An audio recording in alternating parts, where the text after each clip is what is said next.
Mobile আমরা সবাই চালাই, সবাই ইউজ করি, কিন্তু আমরা জানি না মোবাইল পানিতে পড়লে মোবাইলের করণীয় কী এবং কি পানিতে পড়লে মোবাইলের কী ধরনের ক্ষতি হয়। তাই এখন আপনাদের দেখাবো মোবাইল পানিতে পড়লে কোন ধরনের কী সমস্যা হয়। এই পার্টসগুলো আপনারা দেখতে পাচ্ছেন, এই পার্টসেরগুলো কিন্তু পার্টসগুলোর প্রত্যেকটা পার্টসের পাশে কিন্তু ভোল্টেজ থাকে। এই ভোল্টেজগুলো কিন্তু আপ ডাউন করে। যখন এই পার্টসেরগুলো ভোল্টেজ যাবে তখনই কিন্তু এই পার্টসগুলো পুরো নষ্ট হয়ে যাবে। দেখতে পাচ্ছেন সব পার্টসগুলো কিন্তু পুড়ে গেছে। আপনারা কিন্তু সকলেই দেখতে পাচ্ছেন যে পার্টসগুলো এখান দিয়ে পড়ছে, এখান দিয়ে পড়ছে, এই পার্টসগুলো পড়ছে।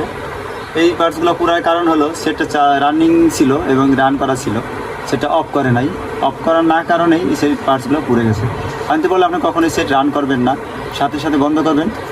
নিকটস্থ সার্ভিসিং দক্ষ অভিজ্ঞ সার্ভিসিং সেন্টারে গিয়ে সার্ভিসিং করবেন, তাহলে আপনার সেটটাই মেরামত করা সম্ভব এবং কি সেটা পুনরায় আপনি চালানোর উপযোগী হয়ে আসবে।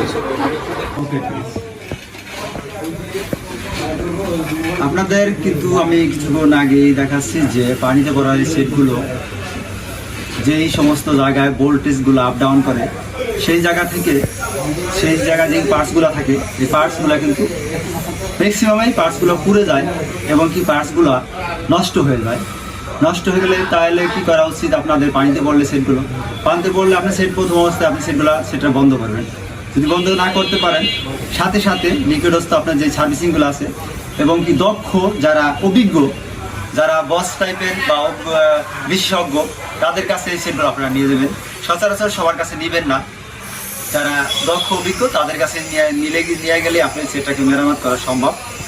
এই কাজগুলো আপনারা সর্বপ্রথমেই করবেন, কিন্তু সেটগুলো কখনোই রান করবেন না এবং চার্জ দেওয়ার কোনো সময় চেষ্টা করবেন না। তাহলে আপনি যে চার্জ দেন এবং সেটটাকে রান করেন তাহলে আপনার সেটটাই সম্পূর্ণ বাদ হয়ে যাবে, পুড়ে যাবে। সেই কোনো দিনে আজ সেটা রান করতে পারবেন ইনশাল্লাহ। ধন্যবাদ, আল্লাহ হাফেজ, সুস্থ থাকবেন, ভালো থাকবেন।